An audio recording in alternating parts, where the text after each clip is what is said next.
decimation. Whole stimulus things have been a failure.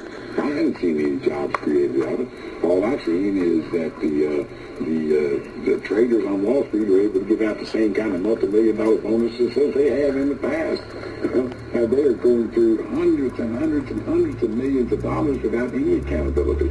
It's like Willie Sutton, the great bank robber, discovered the combination to the Treasury and opened it up in broad daylight, and they're hauling it out by the truckload.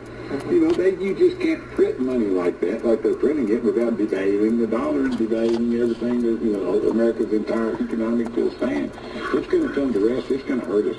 I do not think the stimulus package is working. And, people might think I was crazy, but I would have a real problem accepting the stimulus package. Chase Bank now owns Kentucky, doing all the financial transactions, cutting all the paychecks and all. But this is just a step of the implementation of the New World Order and global economy.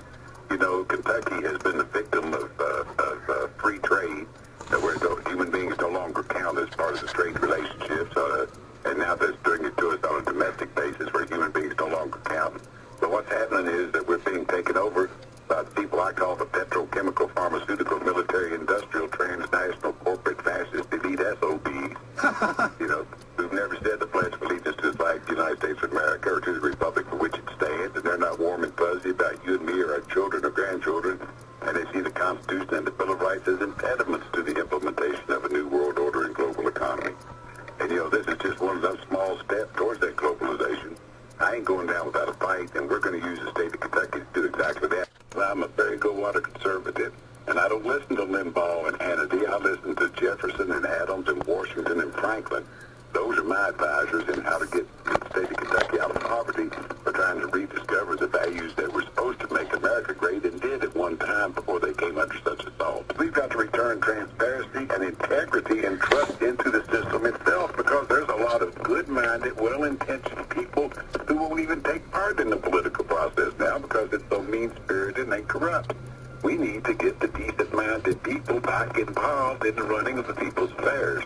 That's number one. Number two, we've got to find jobs and economy in this state.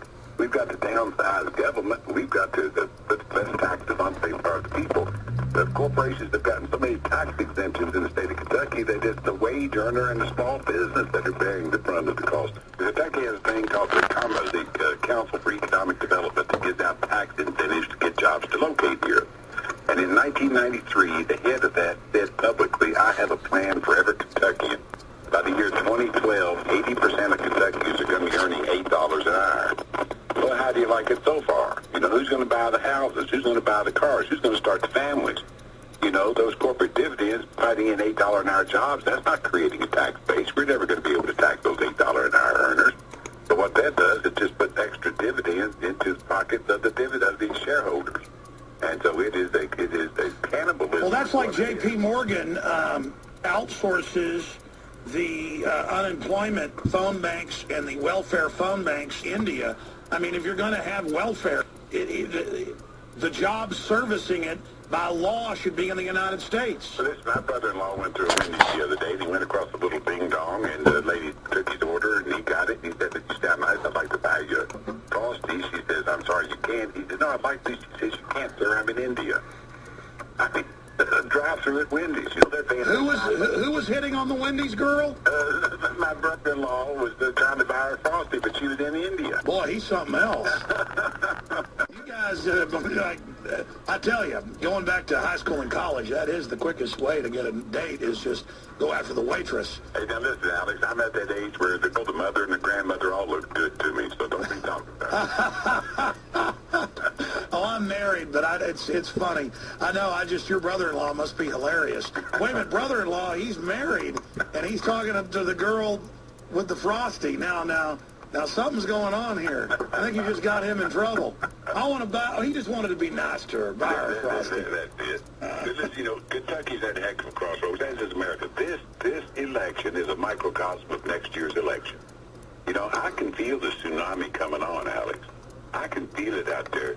My demographic right now, and by the way, I have a running mate, a beautiful lady running mate. She's the only woman in the race. There's 3 tickets, Democrat, Republican, and us, independent.